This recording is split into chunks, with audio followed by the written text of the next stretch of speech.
What a wonderful day it is today. I am shooting with a camera, you know me, Alan Francis, a very, very, very funny man. He's got one of my favourite jokes. I'll ask him to do it because I've forgotten how to. I'm not very good at. I'm good at telling jokes, but not good at remembering jokes. I know my jokes. I've got lots of jokes. But Alan Francis is a very funny man. He's also an actor, so he's coming around for some acting headshots, but also some comedy stuff as well. And we'll do a little interview afterwards. Looking forward to this. Alan Francis.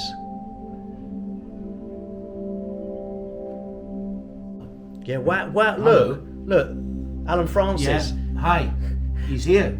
He's here at last. Well, not at last. He's been here a while. Yeah, yeah. I mean, I couldn't find it because there's very few buildings on this street with a number.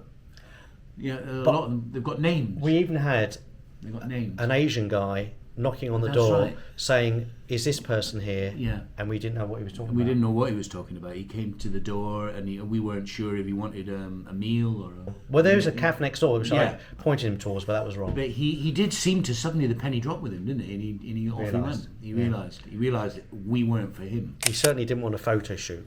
That's for sure. Yeah. That's the weirdest opening I've ever had on one of my little thingy bobs. Yeah. Alan Francis, I've known you a long time, and you're a very, very, very, very funny man. You are. I just remember something. We'll go over that in a minute. When did you start comedy? Well, I probably started... The very first time I did sort of comedy on my own was when I was in Manchester, when I was a student up there. And I did some gigs at what was called the Mandela Building. Right. Because everything was in Yeah, it was, wasn't it? Yeah. Until he got out and they had to rename it. The Mandela Building on Oxford Road in Manchester. To students. You were a student as well. I was a student. Can we ask how long ago that was? Oh, God. yeah, you can. That was 1984, 85. It's a mirror shot. You know, like mirror shots. I think I've got him in the mirror. That was about 1984 or 85, something like that. Okay. I think I left in 88. So the summer of 88 was my graduation. Is there a reason why you did it? What? The comedy? Yeah. Well, I was doing drama. Right. I was an acting student, and I had always liked comedy. And at that time, you know, it was the explosion of Alexis Sale and Ben Elton and all that. And I've got pictures of them. I've Yeah. taken. Yeah. Oh wow. and they were great. And Billy Connolly actually in the 80s made, I think, his best ever live stand-up show, which was called Rec on Tour. Right. Which was Billy Connolly did in about 1985, and I think it's the best he's ever been. Seriously? Yeah, it was his high point, I think. But I do remember growing up on albums like Billy Connolly, Jasper Carrot, people like that, and I think his early stuff, most people's early stuff, was the best, wasn't it? Yeah, I suppose so. I just think maybe I just knew the early stuff inside out and backwards. Yeah. The sort of Banana Boot album, the stuff about the Pope and all those jokes he did about the Pope drinks creme de menthe and all that. Oh yeah, I remember that. Yeah. But in the 80s he did this tour called Rec on Tour, and just the quality of the material and the observations and all that were just fantastic. And I just thought, it was inspiring actually. I just thought, bloody hell, I wish I could do that. So I went on stage and tried to do it and wasn't successful doing it. But at least I got on the stage and tried to do a bit of stand-up.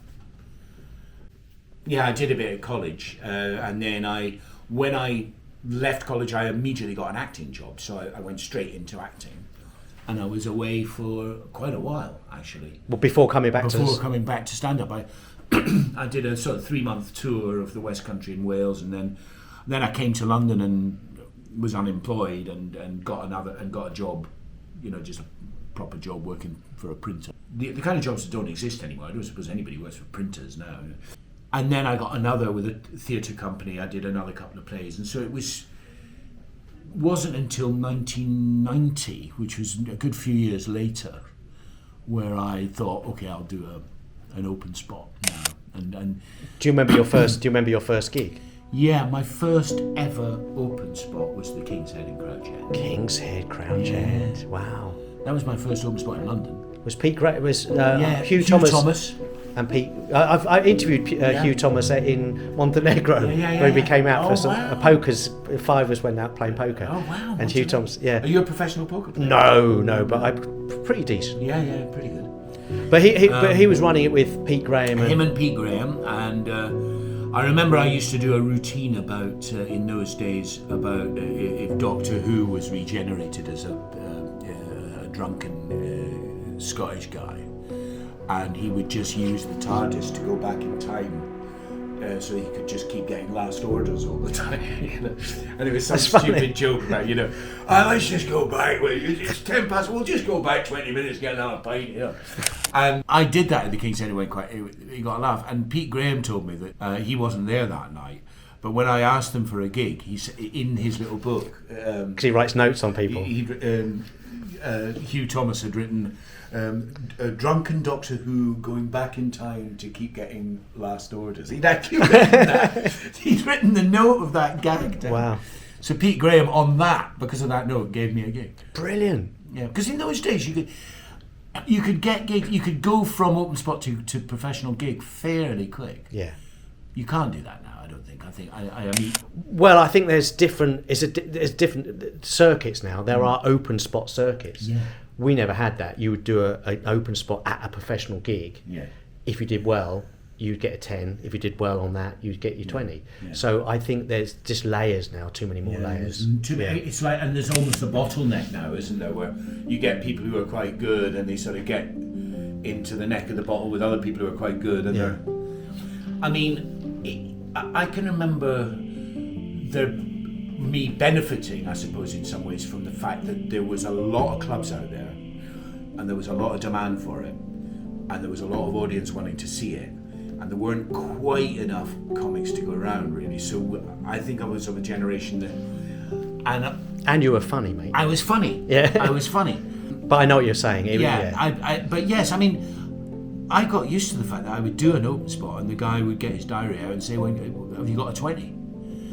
And I would say I had a 20, whether I had one or not. Yeah. I had a really good 10 for ages. You just kept doing the TARDIS, going back in time. Going back in time.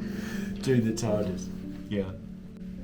So if you're liking this episode with the Alan Francis, not Alan, the Alan Francis. The Alan Francis. Yes. Then like and subscribe and comment. Press the bell thing. Yeah. The icon, the bell icon, the bell notification. I think it's an age thing, but I just don't know what's going on with it. I just enjoy doing these. So if you're liking it, subscribe. Yeah. That'll help me out. Subscribe. As you know, dear watcher of my little YouTube thing, I always ask best and worst gig. So we're going to do the best and worst gig of Alan Francis. What do you want to do first? Well, it's an ever-moving feast, I think, your best and worst gig, isn't it? Of course. I think my worst gig, I don't think I've ever gone worse than a Christmas show at the Comedy Caf. Do you remember? The Comedy Caf in Rivington Street. Yeah. Oh, wow. And me dying horrifyingly. How would you class horrifyingly? Worse than silence, like an entire room full of people going, fuck off, you all that sort of thing. I mean, silence is probably worse than that, actually, because at least you can deal with people telling you fuck off. Was it just heckle? It was heckling, and it's that, and then I tried to do bits, and I'd do a bit and sort of go, oh, I think I might have, and that's or there's a silence and nah. The worst bit of it was that an old woman, I mean, this was back in the 90s, and this woman stood up, and she must have been in her 70s, and she just pointed at me in front of the whole room and just said, "I tell you something, mate, you fucking shit." That got a huge cheer and round of applause. It stuck with me. Sounds like you never got over it. Well, the guy who ran the Comedy Caf, no fault in it. Yeah. I came off after that, and he had this kind of twitching thing. And that's a very good impression. Actually. Yeah. It's not always gonna. He just said to me, he said, "Yeah, it's pearls before fucking swine, Alan. They're a bunch." So he was reassuring. Yeah. And he kept booking me. So yes. Because that was always the thing with when you died or had a terrible gig, is you worry that they're never going to book you again. Whereas he knew he thought I was funny, he thought I was a good comedian, so he didn't blame me for it, he kind of blamed them. But I think there were bookers who were good bookers who did know, and they liked you, they realised how good you were, blah, blah, blah. You know, they saw over that. That was kind of the difference between those kind of clubs and, dare I say, jonglers, where they would rely on some young show manager who would just say how it went down rather than understanding why it went down that way, and would took the side of the audience rather than the comedian. So I do think that people like Noel Faulkner understood. Yeah, he understood that it was. It's the difference between a good comedian having a bad gig and a bad comedian, and there is a difference, and you know you can see it, you know, and sometimes when I always think you can tell a good comedian if they're having a bad gig because they're still kind of funny. Yes. You know, to other comedians normally. You know, like you're standing at the back, and there's a guy. There was an American guy, I can't remember his name, but a few years ago, who it was some gig I was doing with him somewhere, and he was dying. They just didn't get him, but he was really funny about it. He was just like, okay, that's just me. In fact, it could even be less than me. It's actually less than me. You know, and just things like that. That's great. You just think that is funny. So we have to do the best gig now. Yeah, good worst gig, but what's the best gig? Yeah, my absolute best gig. I don't know. I mean, I really enjoyed doing. There was at the Festival Theatre in Edinburgh. It was the 15 years of So You Think, or 20 years maybe of So You Think You're Funny, and they had all the previous winners on a bill. And Fred Macaulay was comparing, and it was a good theatre with a big crowd in, and I closed the first half. Had you won it then? And I won it in 1991. Really? So You Think You're Funny. Wowza. I'm a former winner. And it's such a good gig. That was great. Yeah. But that gig, it was and you know, and storming it, if that's the right word, but storming it in a 2,000 seat theatre with a dress circle, and you just. But you realise it's going well, and then you start sort of walking around the stage like sort of like you're fucking Richard Pryor or something. It's like, wow. So that I don't think I've quite topped that. That's a great best gig. I like that. Yeah, that was a good one. I'm shooting Alan Francis today. What a lovely man he is. Very funny actor and comedian. And I'm back to my trusted GFX 100S camera. Again, for portraits, it's pretty unbeatable, really. Medium format, and the GFX is just a beauty. It's 100S. They've got the 100S Mark II now that I maybe should upgrade to. But to be honest, this does everything. It's just beautiful, and I often use. I'm back to my 80mm f1.7, which is hugely fast lens for a medium format camera. And the pairing of these two, bit of flash, fantastic. Another little question I ask people is, what would you do if you weren't in showbiz? What would your dream job be? I mean, if you could do anything. If I could do anything. See, most people are in their dream job in showbiz. Yes, I know. Although actually, when you've been in show business for a long time, the dream turns into a nightmare. I don't know. I've always sort of. I used to love Petrocelli when I was a kid. I always wanted to be a criminal lawyer, barrister or something like that. Really? Yeah, I kind of thought that would be such a. I mean, I realise now, of course, the age I am now, it's bloody hard work, because, you know, there used to be a thing called Crown Court when I was a kid, and you would see these barristers sort of thing, and I always thought they were so clever the way they would cross-examine. They would cross-examine a prosecution witness, and and the case against their defendant would fall to pieces. And I always wanted to, and I like the wig. I like the wig. Like dressing up. Yeah, dressing up. It's the bit you see on television. You want to do. Yeah. I want to do the bit on. We were just talking just before about Boston Legal. We were talking about William Shatner for some reason. William Shatner. And I was just saying how wonderfully I hadn't seen Boston Legal. And is he a criminal lawyer?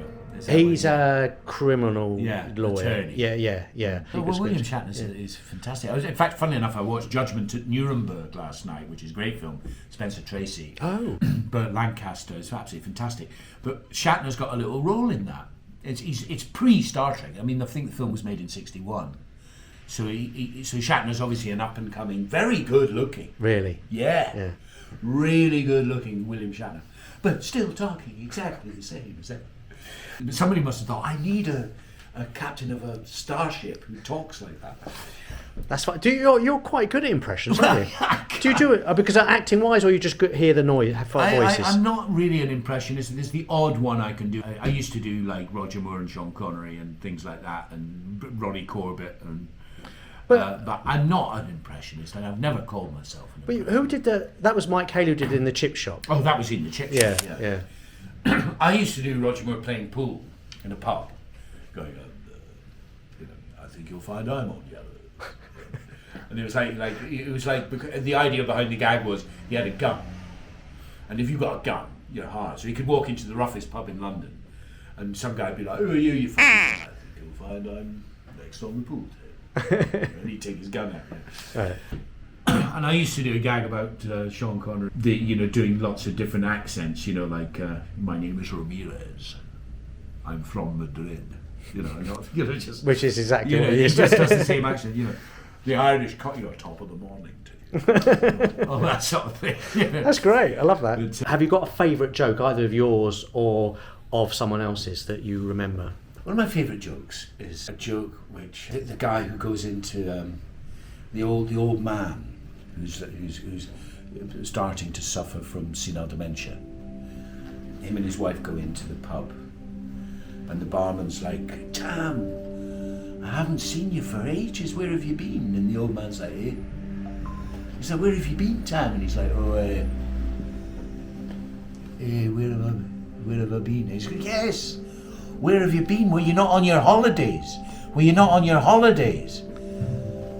And the old guy's like, "What's that?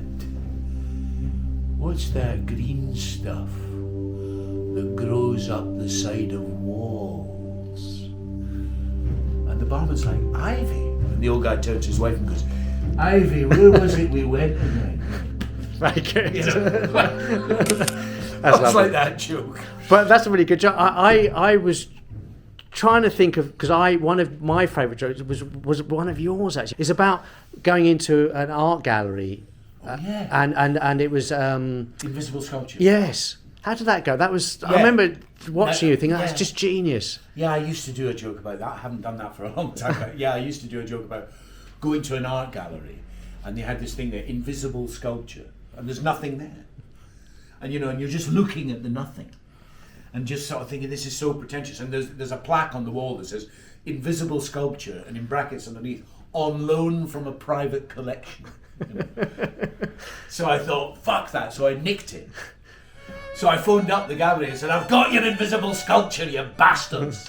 And they didn't believe I had it, so I had to send them a photograph of me with it. I think that was the joke. That's lovely. And it also, but what's lovely about it just kind of adds on each bit and it carries on going. Well, actually, there was a time when I had about 12 minutes just on that. Just carry it on, it's lovely. I go on and go on. Yeah. And the other people in the gallery, and people sort of, there's pretentious sort of people with their beards, sort of, and all this sort of stuff. Yeah. But just about the pretentiousness of art, really, and the art world. Comedy, it's about photography. I remember I did a photo shoot for the lovely Alan Francis. But so I always ask if they've got a favourite photograph. So Alan Francis, have you got a favourite photograph? Well, funnily enough, I do have a favourite photograph, and it's a photograph of my grandfather, who I never knew, but he was in the First World War, and before he went to the First World War, he had his army uniform on, and he went to one of those photography studios that they had in those days. I'm sure, I'm in one now with Steve, but he went along there with his army uniform on, and he got this photograph done. And my grandmother had that photograph in a leather sort of brown frame, and it was a big print. It was a good sized print like that of him, very good looking young man. He was in the cavalry, so he was a trooper. My granny, that was always, and she came to live with us, my granny, and she started getting Alzheimer's, and she would forget where she was, and I would take her through into her bedroom and show her the photograph, and she was like, when she saw the photograph, she knew she was at home. and she was safe, and everything was all right. So that, and what I found, and my sister actually sent me a photograph, same session apparently. The one my granny had was my grandfather in his First World War outfit, and my sister just recently sent me a picture of my grandfather and his two brothers, same session. Wow. The three of them in their army uniforms, off in 1914, off to fight in the First World War. And all of them survived. Wow. They all got through. Wow, that's amazing, isn't it? Yeah. Yeah. Got this mirror, look. Yeah. So I'm going to give this to you, because we did a few shots with the mirror, which came out really well, actually. When you look in the mirror, what do you see when you look in the mirror? Do you like looking in the mirror? I don't like it as much as I once did. I mean, I used to... Well, I remember as a kid looking in the mirror quite a lot. Did you? Yeah, I used to look in the mirror quite a lot when I was a kid. Like an actory thing, do you think? Do you think you were... Pretend, look in the mirror. And Yeah. What do you see now? It's broken gone. dream. My hair's going grey now. I used to have black hair. But you got it, though, still. So I've still got my hair. Yeah. But do you see anything else? You see kind of family, and you see... I see my father. It's funny enough, I never used to see my father in my own face until he died. Really? Yeah. I never thought I looked like my father. And then when he died, I mean, funny, when my father died, my sister phoned me to tell me he died. And I was like, I don't know if you've lost your parents. Or, My mum, very early. yeah. But it's a real blow. You can, fuck. Yeah. I lost my mum when I was only 20, so I kind of got used to that. But Same, actually. How old is your mum then? my mum was only 60. My mum was just turned 50. Oh my God. Yeah. Cancer? Yeah. Yeah. Yours? Same with mine. Yeah. Terrible. So you were saying you kind of... So I was the youngest, so my mum was, when I was 20, my mum was 40 when I was a kid, when I was born. So I was the youngest. But yeah, my father, when I found out he died, it was a blow. And the next time I looked at myself in the mirror, I saw him. And I'd never seen him before. It was a really weird thing. That's lovely, in a way. Yeah, it is in a way. I think. Because, oh my God. Yeah. There is... Were you very close to your father? Well, we got on well. I mean, my father was, he was from that Presbyterian background. He was a merchant sailor. He was an engineer in the merchant navy. He'd had he was an incredible guy, really. I mean, he was in the Atlantic convoys in the war. Because he was born in 1919, my father, because I was the youngest in the family. Wow, yeah. And my father was born in 1919, so he served in the Second World War on merchant ships going across the Atlantic, and he ran that chicken run and gauntlet of the German U-boats, and he lost a lot of friends. His own father, my grandfather, who I never knew, was sunk by a German U-boat and died at sea. Yeah, he had, he didn't talk about it much, but I think it was quite scary doing those convoys. I think that generation didn't really talk about it, did they? And so they just got on with it. Kind of, but bottled it up in a way, in a different way, maybe. Yeah. Crikey. Yeah. Good story. We've done the photography thing, but I forgot to ask about the dark room, which in photography is a term where you used to do your pictures in the dark. I did that in the Battersea Art Centre a long time ago with I love doing it. It was kind of this quiet, solitary room, dark, obviously, with a red light, and doing my processing my pictures. In the old days of film. Yeah, you're totally. Yeah, but dark room as in dark places that you've been to mental health wise on your journey as an actor stand up. Has it happened? Yeah. I mean, well, I think that as an actor stand up, I think sometimes you just wonder how, because it's a precarious profession, and you don't have a regular salary. And and I've been in positions before where I've thought, fuck, can't pay the bill, can't pay the rent. And that sort of insecurity can be tough to deal with. Depression-wise, I wouldn't say, I don't think it was, I would be clinically depressed by it. It would be more, depressed because there's a reason to be depressed, which is you've got a landlord fucking hassling you and you don't have any fucking money and things like that. But funnily enough, you get, I don't know, you look back and you get out of those things. You get out of them. But for me, my father's death, I suppose, my mother's death when I was only 20. Did that hit you hard? It was difficult. I remember I stayed, I didn't have a phone then, and I would go, my mother was ill, and I would go along to the phone box to phone my sister to ask how she was. And this particular time, my sister's boyfriend answered the phone. My sister wasn't there, and he told me, your mother is Scottish guy. Your mother's dead. She's dead. And it was like the way he told me. Were you at uni then? Is that I was at uni. Yeah. And I was only 20, and I remember walking back from that phone box, just thinking, God, just feeling so guilty, because I was at college. I was doing things like smoking spliffs and drinking too much and trying to get off with girls, not always successfully, and just doing things that my mother would have thought that it's not the kind of behaviour she would have wanted me to do. Feeling guilty that way, rather than because that's stuff that you should be doing at that age in a way. Know. But or the fact that you weren't there when she was ill. Oh, I did feel bad about that. I mean, I'd been up about 3 or 4 weeks before she died. I went up, and this was in my third year at college, and I was at drama college, so we were doing shows. So the third year is almost like being in a repertory company, which don't really exist nowadays, but you were doing show after show. And so she died just before the Christmas of 1987, and we were doing a Christmas show at college, a panto, if you like.